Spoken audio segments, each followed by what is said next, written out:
these bad boys polished up. I got some 500, some 1200, and some 3000. So we got some water here. We're just going to spray her down, keep it lubricated, sand with the 5, 1200, 3000, then clear it.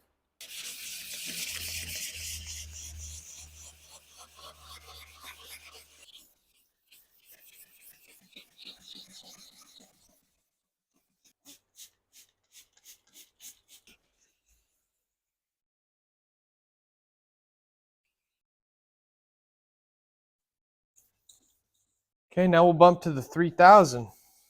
I'd rather use 2, but this is what I got, so we're going to use it.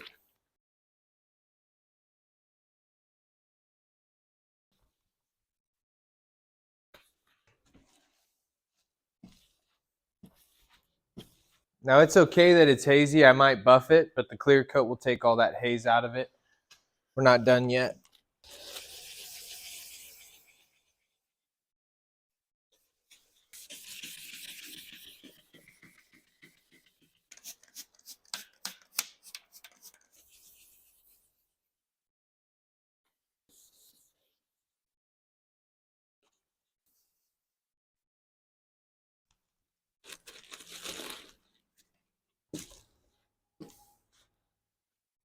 Try some of this finishing compound.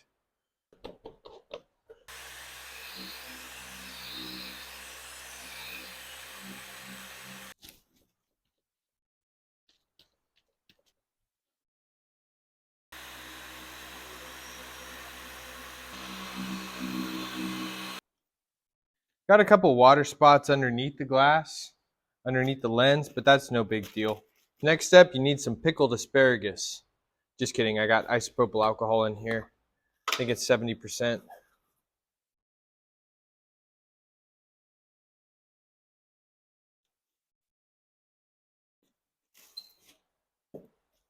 I'm just gonna try to do a couple real light coats. Luckily, I still have that nice horizontal sand in there, so hoping things will go well. Let's see.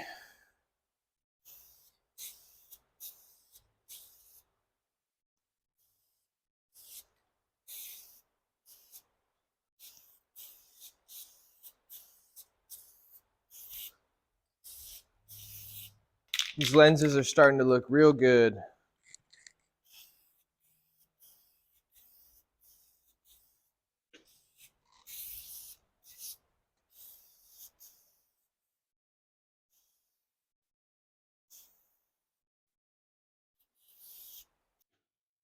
Rawr! Rawr!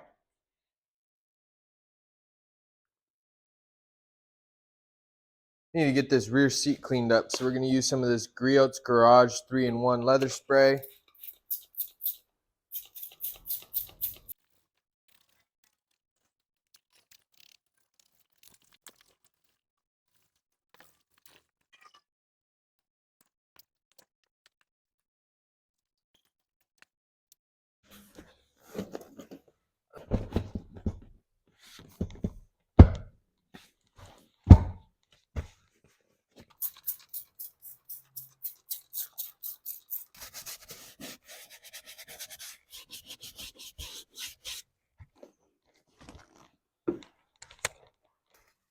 What do you think, Sage? You got the goods. Let's get out of here. That adorable little face. This is my upgraded center console. Sage, come on. Let's go. You don't want to go? You want to stay there? Look at these tacos. These two girls cuddled up. They usually never cuddle, but today Sage is all over Corona. Let's try another pass on this glass. Let's try the polisher.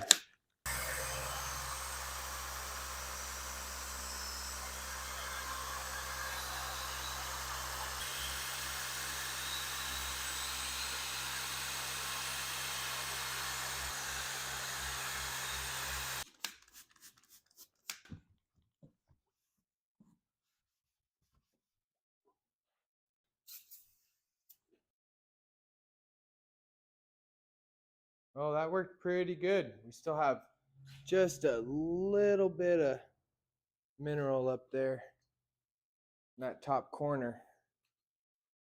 Just right up here. But other than that, it's really clean. Let's test this back one.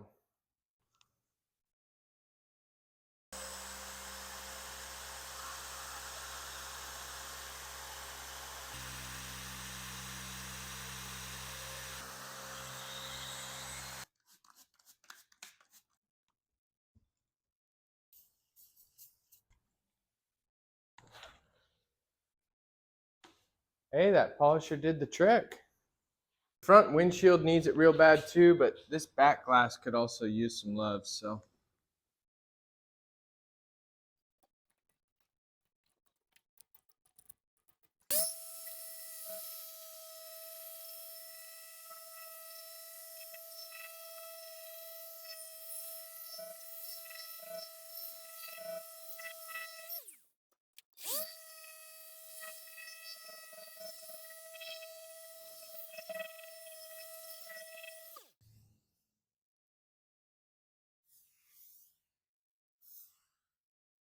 We need to clean the inside of that glass too. The headlights are looking good. I'm going to call it good at 2 coats. I do not want to have to repeat this process again. Let those cure up and then I'll get the front end reassembled. Should be a great facelift in the front end when we're done. You guys were full of great recommendations in the comments, so I appreciate you. The old propane torch on the plastic trim. I tested this out on my brother's truck yesterday.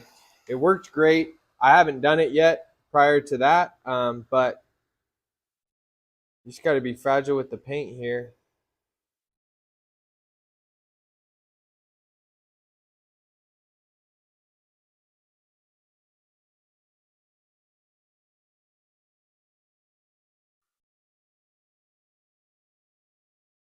Paint still feels okay, so I don't think we're doing any harm by getting a little excess heat on it. The trim's looking a lot better, so let's continue.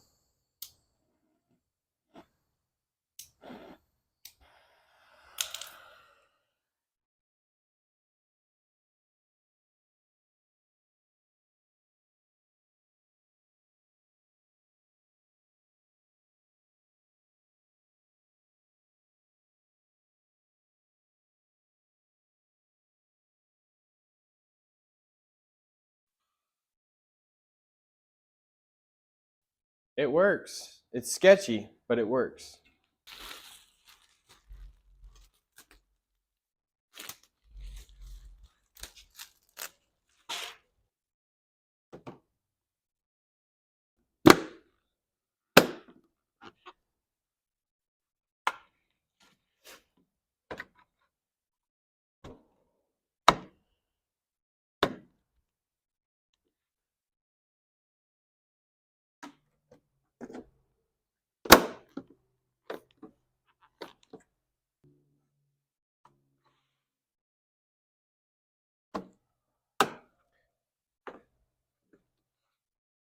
That is a really nice upgrade.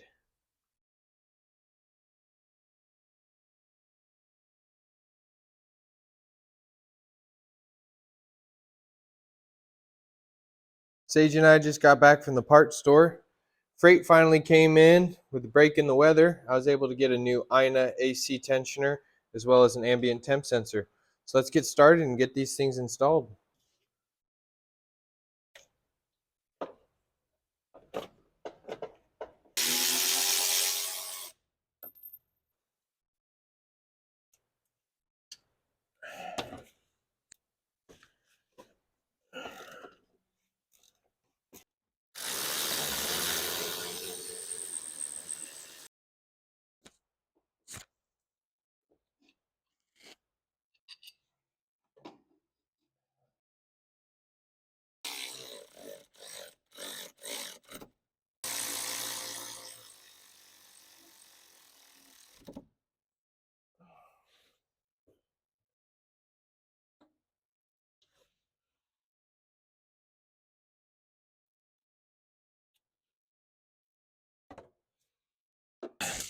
Hello.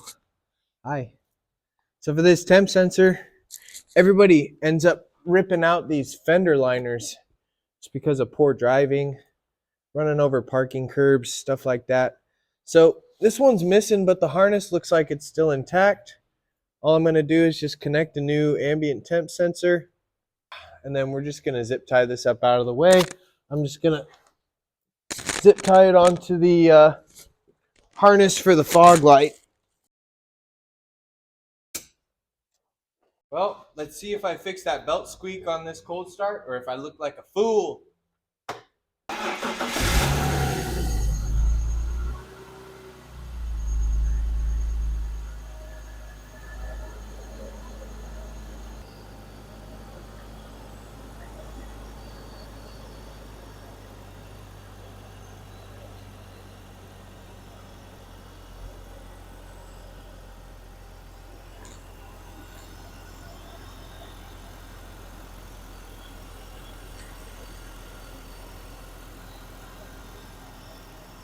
I'd say she's running pretty good.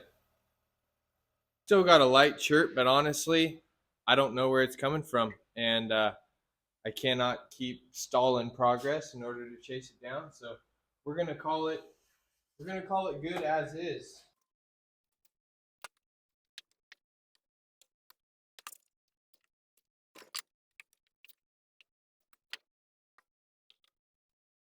Much better than before. So lots of good progress for not too much money invested.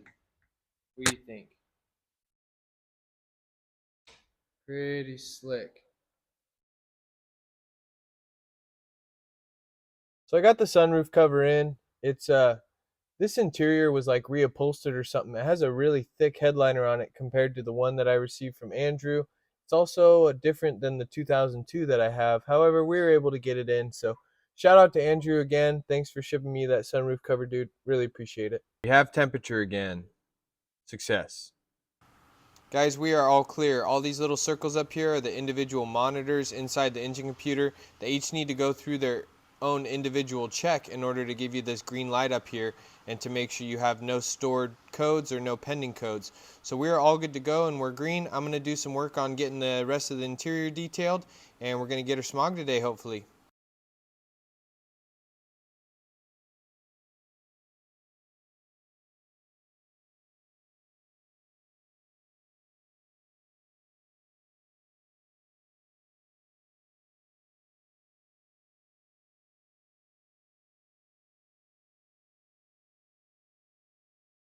So I gave it a quick spit shine before I'm headed out to Smog.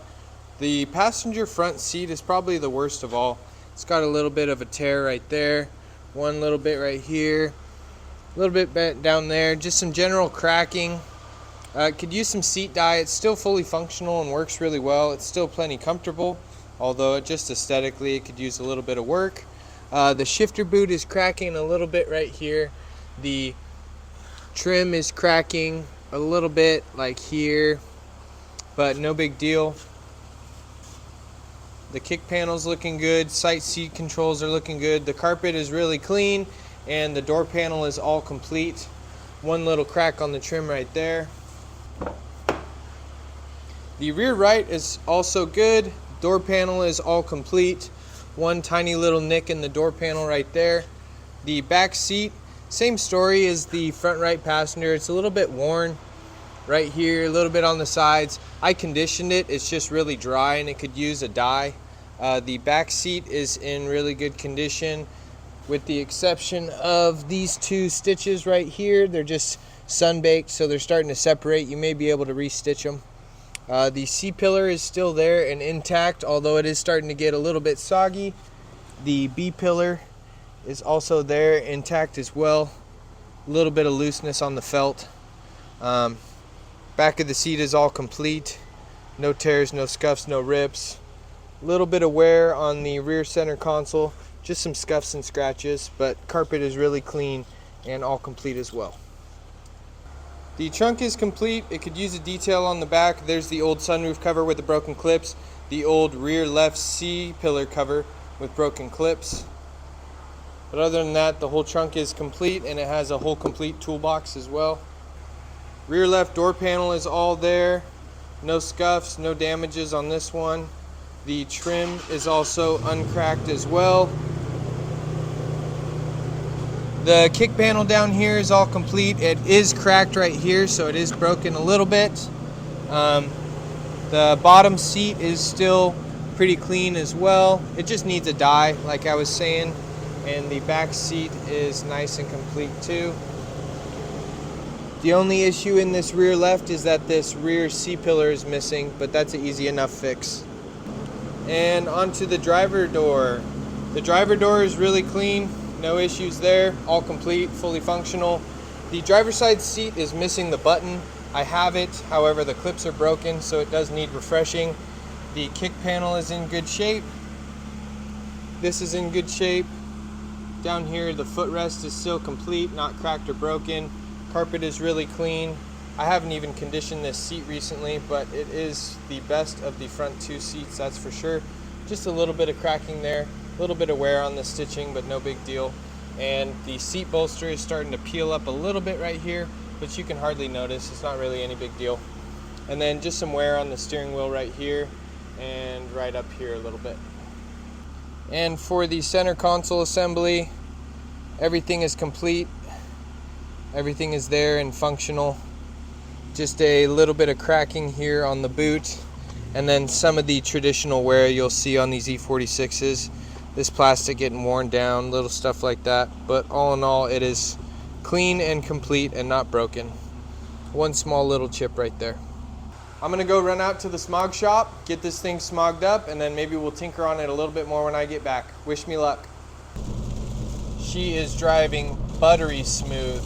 No bumps, no creaks, no cracks, no clunks. Just extremely clean. Worlds better than my other 330i, my manual trans 2002. It is driving just great. Those are some big old redwood trees.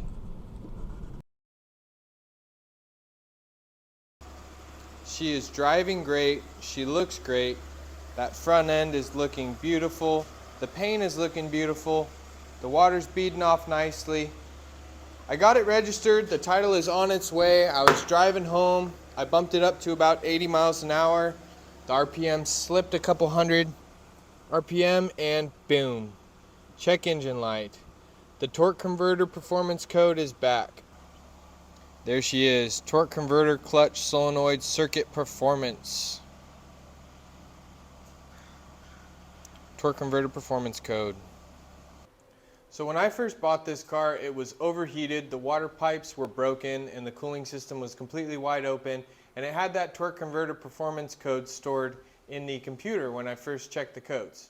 I ended up screwing myself because I should have just done the torque converter replacement from the beginning. However, I didn't, and I decided to fix all these other small little things thinking that I would do it later on down the road when I had the tools and the ability to do so. I have the knowledge, I've done torque converters before, however, I just really don't want to do it. I don't want to have to sink any more money into the car. I'd really like to flip it, take some money out, put that towards other projects, and continue to grow the channel. I'd really like just to unload the car, that way I can take the money from it and use it to grow the channel in other ways or potentially get another project car. If one of you guys are interested with the car as is, with the torque converter issue and the check engine light present for it, it doesn't really affect drivability, it just causes the RPMs to increase maybe 200 or 300 RPM, then that check engine light ends up coming on. The only way to fix it is to replace that torque converter, which means I need to pull the automatic transmission out with enough room to get that torque converter out. There's a seal inside of that torque converter that fails, and in order to fix that issue, you have to replace the torque converter completely. You can go inside the torque converter and try to replace that seal, but it's a welded shut unit, and so you're better off just replacing it with a used torque converter.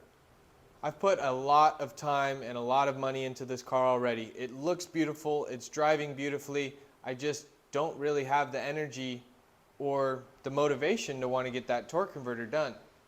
I'm going to need to pick up an automatic transmission jack, maybe some taller jack stands. Then I need to order the torque converter, not to mention all the labor, fluid, and parts that's involved with getting that torque converter removed.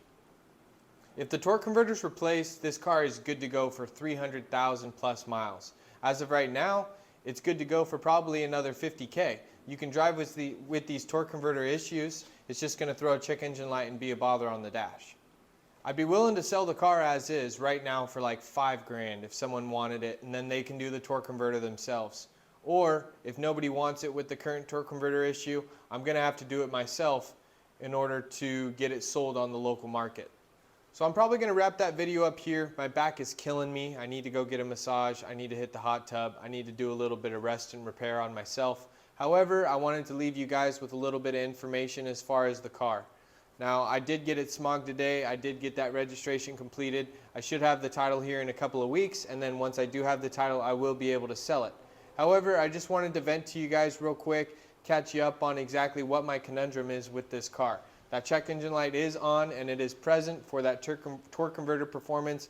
It still drives completely fine. I've driven it for a couple thousand miles with that code still present all throughout this last fire season, commuting almost like 50, 60 miles a day. It's frustrating, but I did do it to myself, and so I'm the only one to blame. I should have just done the torque converter earlier on. However, there's lots of mechanically capable people out there, especially a lot of you viewers and subscribers, so I just wanted to throw the idea out to you. If someone wants to give me $5,000, I'm willing to unload the car as is and not do the torque converter, but if I do jump in there and do those repairs, I'm probably going to be doing transmission pan, Guibo, or the flex disc for the drive shaft, new transmission mounts, as well as that torque converter. The price is going to go up. I appreciate all you guys. Andrew, especially you, thanks for shooting me over that sunroof cover. You guys have been a wealth of knowledge, especially for all the paint and the glass work I did last episode. All of your recommendations I've been using, I've been testing out, and I really appreciate all the feedback from you guys. I'm going to go take some much needed rest, try to work on my back a little bit, get a little bit of editing done. But now you guys know the whole scoop. We're smogged, we're registered, title's on the way, but we have the torque converter issue. And that's really all I have left on the car. Every other issue that I've wanted to repair and take care of is done. Now before we sign off for this video, I want to go through every repair I've done on this car so far. We started with the coolant water pipes plus all the coolant hoses, a new thermostat, new fill filter, valve cover gasket reseal, all 6 spark plugs, resealed the intake manifold with new intake gaskets and throttle body gasket, new secondary air vacuum lines, new crankcase breather plus all the crankcase hoses, new AC belt plus AC tensioner, new idler pulley, new engine mounts, control arm bushings, rear differential bushing, hood struts, new cooling fan because a blade was missing, new radiator, fresh oil service, new rear left window regulator, resealed the vapor barrier on the right rear door, which was causing a water leak, new ambient temp sensor, new cornering lights, refinished the headlight lenses, new xenon bulb on the passenger side, resealed the oil filter housing with new gasket and new Vanos line, new rear left wheel bearing, rebuilt the parking brakes with new parking brake shoes, plus a full clay bar, polish, and ceramic wax. Once we get her sold and finish up this video series, I will give you a proper breakdown on all the parts, all the costs, and the estimated labor hours involved. I hope you enjoyed, or I hope you learned something new. And as always, folks, I'll see you on my next day off.